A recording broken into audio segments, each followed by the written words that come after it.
I think it's really great. I know it's part of Hasbro's Entertainment's Dungeons and Dragons theme channel, but for this Heroes Feast specifically, I love the idea. It's a cooking show that, because you don't exactly have to know or be part of, a D&D fan, because, as audience, we get to learn everything. And I mean, that even includes, the basics of cooking, or, maybe like even chopping onions, right? And how these D&D recipes are made. And also just listening to you both and your guests talk about, your experiences, your lives. It's all very fun to watch. So I'm curious, what brought you both to this cooking show? Sujata, I know you're an amazing actress and a filmmaker, but not exactly a cook. And Mike, you're a professional chef and an influencer. But I believe this is your first TV show, right? There is, yeah, absolutely. So yeah, what made you both say yes to Heroes Feast? So for me, been playing Dungeons and Dragons for years and years, old editions. I currently play in a 3.5 edition and DM a 5e that are all very homebrew. But always talked about my love for Dungeons and Dragons, did some partnership stuff back in the day and all that. And then apparently somebody somewhere Google searched D&D chef, and I got an email or phone call that said, "Hey, we're starting a Dungeons and Dragons related cooking show. Would you be interested?" And I sign me up. That's awesome. My day job is very different. I'm a research chef, so not like in a restaurant or anything like that. But it was certainly something that I had a lot of interest in, and one thing led to another. And then Mike Jada was formed into the ultra co-hosting mega group that Michelle, we that's our ship name, Mike Jada, if you wanna. Oh, okay. I was a little confused. I'm like, oh, that's it's our platonic ship name that we created yeah, halfway through the episode, or Psych, which is also the Sujata Mike mashup, also a good one. Yeah. awesome. Yeah. So about six years ago, a group of girlfriends and I got together. Some of them played D&D. Like 4 or 5 of us did not play D&D, and they wanted to get a group together to dress up as the characters that we made up for ourselves, and do the characters' voices and play a game based on that, but also film it and then throw it up on YouTube as YouTube episodes, YouTube series. And that was called Girls Guts Glory. So, like I said, I had never played Dungeons and Dragons before. So, we got a friend of ours to coach us for 6 months as we came up with our characters and developed them and saw how they related to the other characters in our game. And we filmed us playing the game, and it's up on YouTube. Girls Guts Glory, 10 episodes, 10 minutes each. Wizards of the Coast saw the videos and they invited us up to Washington to play at their headquarters. And then a couple of years later, this was last Christmas, I got the call to the offer to be the chef, to be the host of a Dungeons and Dragons cooking show. And I was like, wait a second, I don't know how to cook. And I also haven't played Dungeons and Dragons since Girls Guts Glory. I was very honest with them. And they were like, no, it's fine. We're gonna hook you up with a co-host that is a professional chef, and he's still, regularly plays Dungeons and Dragons and knows a lot about it. So you don't have anything to worry about. And I was like, all right, let's go, because I have no dietary restrictions and I love to eat. And I was just ready. Yeah, I guess you get to learn from the best. Oh, So I don't know about best, but let's say we certainly wanted to make something opposite of a Gordon Ramsay. This is how I make it. You do it this way. right, Very right. approachable. We're trying to teach. If you make mistakes, we'll fix it. We'll figure it out or deal with it. It was very much geared towards people who cannot cook at all, might be nervous or scared about going in the kitchen. So it was definitely a more fun atmosphere as opposed to Iron Chef battle competing Yeah. against whoever. So No, I that's think definitely what I got from it too. something that I mentioned in the show is that I am the girl that goes to the grocery store and I'm like, okay, what am I gonna have for lunch? What am I gonna have for dinner? And I just grab like 2 salads in a bag and dressing, and I'm like, okay. that's Yeah, I that's guess gonna be my healthy meal, I guess. But it's for, if you're that kind of person, okay, maybe you want to, try something else in the kitchen, and just, it's baby steps, which I feel is really nice. Mhm.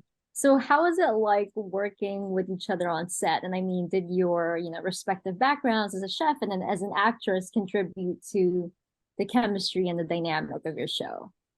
Well, the first day we met was Friday, and I had come after a full day of picketing. And so I've been on strike, I'm tired, haven't been working. And then I get to set and meet Chef Mike. And then I think the producers wanted us to do a pretty full run through of the show. And I was like, that's not going to be happening today. I'm exhausted. I will bring it on Monday. Don't worry. I will be like alive and awake on camera. But today, let's just kind of walk through it. And I was like, oh my God, they are so regretting that they hired me. I thought I was gonna get fired that night. And I don't know how Chef felt about that Friday, but that's how Well, let's hear it from Chef. How did you feel about that? This was my, again, first time ever. I assumed that, like, oh, this is just a soft run through, kind of read the script, and we bring it 110% on that Monday. So that, once Monday hit, there was a lot more energy, a lot more things going on. For me personally, not being in the biz, being in the middle of, this was after the writer's strike and before the actor's strike. The fact that Sujata, I was ignorant of what's going on. Why are we striking? I did have to join SAG to be a part of the show. So I am a union member as well.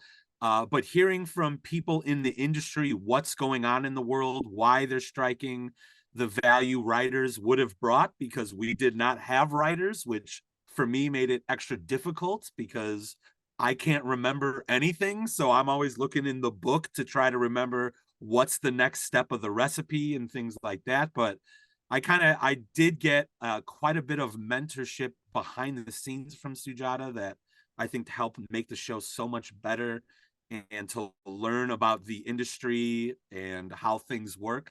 Like, that part for me was such an incredible experience, because I mean, I could be a goofball on camera and cook a thing, that's great, but how it all comes together, like, it was such a cool learning experience. I take credit for turning him from like an innocent puppy dog, wide-eyed puppy dog, to like a jaded monster. No. Yeah, that's not in my contract. I'm not going to do that. So nope, that's not mine. That's somebody else got to do it. Sorry. Okay, so besides the two of you hosting, Heroes Feast also features guests, right? Like, including some D&D enthusiasts. So I'd like to ask for a bit of a sneak peek. Are there any memorable moments from filming that reflect your shared passion for D&D and cooking? And do you maybe have a personal favorite dish or cocktail that you prepared on the show and you'd like to share? Guest wise, I was really excited to have Kellen Coleman is in the trailer. I was excited to have her on the show because she's part of my Girls Guts Glory group of friends. And so she's someone who has gone to castles in Europe to play Dungeons and Dragons, and she's still been playing pretty regularly. And so it was just fun to have like one of my besties on the show, and that was awesome. As far as my favorite dish, it was definitely, I can't stop thinking about the shepherd's pie, which was very rich and delectable and delicious. And something about all of our dishes on the show, like, we made them as we were going, and then we would eat the actual thing that we made during the show, as opposed to having something in the back that was already cooked. And I pretty much would eat every single bite of everything that we made. Mm-hmm. And I did gain some weight during the shooting of the series. Excellent. I think yeah, that'll happen on a food show. Yeah, that'll happen on a food show. For me, Harry Payton with my family. So not only did my mom love him on his soap opera days, not only did I love him as a voice actor for a variety of things, you know, The Walking Dead, you know, he's in Super Mario movie, he's guests with Critical Role and all those things. So I was a big old super fan of his before he even showed up. He asked for my phone number. So the next time he's in Chicago, he said, "Oh, I'll text you." So Kari Payton has my phone number in his phone, and he asked me for it. So Did that's a he pretty wait? Did he ever text you? well, not yet. I don't know if he's been in Chicago recently, but the fact that I saw him click the buttons, don't know if he saved it, but that's good enough for me. That's good enough for me. And stuffed French toast, I think, was one of the best recipes that we made. The dice roll kind of decided what to fill it in, but again, our show is so nice that if a guest is kind of like, I actually want to use that, all right, we'll dice roll. I give you inspiration. Re-roll again. Oh, there's the number you want. Go ahead and put in what you'd like. So again, it was the dice was a little villainous depending on the episode, and then in some other ones, we just kind of we want the guests to be happy, so we'll make what they want. Yeah, we just rolled with it. Yeah. That's great. Very good. I'm Okay, back. so- The writers are back from strike. Yeah, somebody fed you that one. Okay, so Sujata, I do have to ask, as a filmmaker and actress, how did your creative skills come into play in the kitchen? And did you find any parallels between the creativity required for cooking and then with your work in the entertainment industry? I have an improv background in acting. And so you go up on stage and you kind of just make things up as you go along with these other people. It's a collaboration. And that's what I found in the kitchen. I think something that was really breathtaking and refreshing from Chef Mike is that he wouldn't be a stickler for things. And so we would improvise in the kitchen, not only with our words, but with our ingredients and our food and our measurements. And we had a running joke where Chef Mike would say, you know, what would happen if we put 2 teaspoons of salt instead of 1 teaspoon of salt? And I would say, it's gonna explode. And then it doesn't really explode. So I feel like there's a bunch of parallels from, you know, acting and filmmaking to also cooking, and it really gelled really well for me.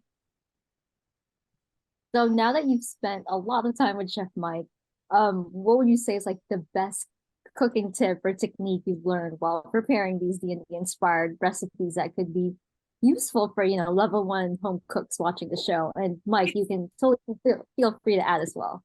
It's definitely the claw technique. So I had no idea. Was holding my onions wrong when I was cutting them. So you gotta, if you can like seriously cut off your finger if you hold it like this, which is how I was holding an onion, but you got to use the claw technique and then kind of cut away from you, and then you can cut the onion.